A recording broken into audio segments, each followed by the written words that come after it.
என்ன படம் பார்த்தீங்க? எது ரொம்ப ஹைலைட்டா இருந்தது படத்துல? பாசத்துக்கும் நேசத்துக்கும் உரிய தமிழ் மக்கள் அனைவருக்கும் விஜய் விஜயின் அன்பு வணக்கங்கள். நம்ம ஒண்ணு கேட்டா நம்மள அசர வைக்கிற மாதிரி ஒரு பதில் சொல்லுவார் பாரு, அது நமக்கு இங்க புரியாது, வீட்டுக்கு போனா தான் புரியும். நான் வந்து ஜோஷுவா படம் பார்த்துட்டு வரேன். நீங்க தான் கேட்கணும் அதுக்கு ஒரு கொஸ்டின். இந்த படம் வந்து ஜிவிஎம்மோட படம். இது வரைக்கும் வந்து ஜிவிஎம் படத்துல இது எவ்வளவு டிஃப்ரெண்டா இருக்கு? ஆக்சுவலாக அது வந்து நம்ம எல்லாருமே ஒரு மைண்ட் செட்டில் இருக்கோம். இவங்க இந்த டேரக்டர்னா நெக்ஸ்ட்டும் அதே மாதிரி எடுப்பாங்க. அவ்வளோ அது அவங்க பண்ணக்கூடிய படங்கள் எல்லாமே ஒரே மாதிரி இருக்கும் அப்படின்னு நினைக்கிறோம். அது ஆக்சுவலாக அந்த மாதிரி நினைக்கிறதே நம்ம தப்பு. அவங்க வந்து ஒரு படம் எடுக்கிறாங்க, அவங்கள ஒரு தாட் வருது. இப்போ வாரணமாயிரம் படம் முதல்ல வந்து பார்த்தீங்கன்னா என்னடா இது புதுசாக இருக்குது, ஒரு வேறு மாதிரி இருக்குது, படம் நல்லா இல்லை அப்படின்ற அப்பயும் ஒரு டாக் இருந்தது. ஏன்னா இது வேறு மாதிரி கொண்டு போயிருந்தார். ஏன்னா படம் ரொம்ப லென்த்து, சூர்யாவுக்கும் வந்து அவர் வாய்ஸ் ஓவர் அந்த மாதிரிலாம் வந்து கொடுத்து வச்சுருந்தாங்க. அந்த மாதிரி நம்ம வந்து அந்த மாதிரி இந்த டேரக்டர்னு நினச்சி நம்ம போக தேவையில்ல. ஒரு படம் பார்க்க ஒரு ஃப்ரீயாக இருக்கும் படம் பார்க்க போனால் அந்த ஒரு மைண்ட் செட்லேயே போயிடலாம். ஃப்ரெஷ்ஷாக போயிட்டு வந்து நம்மளுக்கு எந்த பிரச்சனையும் இல்லை. நம்ம வந்து ஒரு ஹைப்பு ஒரு திங்கிங்கில் போகும்போது நம்மளுக்கு அது படம் சாயல் வந்து நல்லா இல்லை அப்படின்னா நம்மளுக்கு வந்து அப்செட் ஆகிடுது. வேற ஒன்று. படத்துல வந்து ஆக்ஷன் சீக்வன்ஸ்லாம் எப்படி இருக்கு?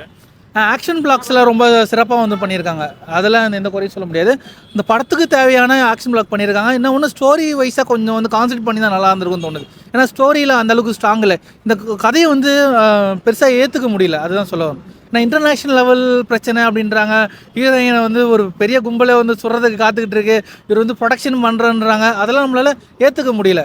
அந்த மாதிரியான கதைகள் இல்லாமல் ஒரு சாதாரணமாக ஒரு கதையாக இருந்தனால இப்போ வேட்டையாடு படம்லாம் வந்து பார்த்திங்கன்னா அது வந்து பார்த்திங்கன்னா ஒரு யதார்த்தம் இருக்கும். அந்த யதார்த்தம் இல்லாதனால தான் இந்த வந்து ஸ்டோரி நம்மளால் ஏற்றுக்க முடியல. வேற ஒன்று. ப்ரோ, படத்தில் வந்து ஜிவிஎம்மோடைய படம்னாலே மியூசிக் பிஜிஎம் தனியாக தெரியும். இது எந்த அளவுக்கு கை கொடுத்துருக்கு?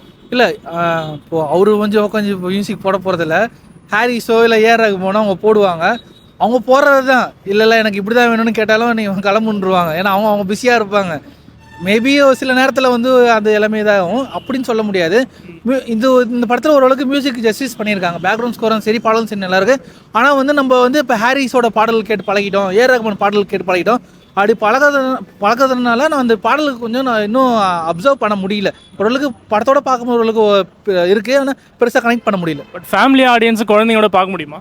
இது ஃபுல் அண்ட் ஃபுல் வந்து கண்டென்ட் மாதிரி தான். ஆனால் குழந்தைங்கள் பார்க்கலாமான்னு தெரில, சர்டிஃபிகேட் நான் பார்க்கல. ஆனால் ஆக்ஷன் பிளாக் லவர்ஸு, ஆனால் ஃபேமிலியோடு உட்காந்து பார்க்குற படமும் இல்லை. சும்மா ஒரு டைம் பாஸ்க்கு ஒரு லவர்ஸோட போகலாம், இல்லை ஃப்ரெண்ட்ஸோட போகலாம், இல்லை கேர்ள்ஸாக போய் பார்க்கலாம். எனக்கு ஜிவிஎம்க்கு நிறைய கேர்ள்ஸ் ஃபேன்ஸ்லாம் இருப்பாங்க, அவங்க போய் பார்க்கலாம். அந்த மாதிரி தான். இந்த படத்துக்கு உங்களுடைய ரேட்டிங்னா எவ்வளோ தருவீங்க? 10 out of 10 out of 5 தரலாம் ஜி. அவ்வளோதான், ஓகே. மீடியமாக இருக்குது. இன்னும் கொஞ்சம் ஸ்டோரியில் நம்மளுக்கு ஏற்றுக்கக்கூடிய கதையாக இருந்தால் இன்னும் கொஞ்சம் நல்லா இருந்திருக்கும். மற்ற வைஸ் மேக்கிங் எல்லாம் சினிமோட்டோகிராஃபி வைஸாக எடிட்டிங்கு மியூசிக் எல்லாம் ஓரளவுக்கு ஓகே. ஸ்டோரியில் ஸ்ட்ராங் இல்லாதனால நம்மளால் பெருசாக இது பண்ண முடியல. தேங்க்யூ.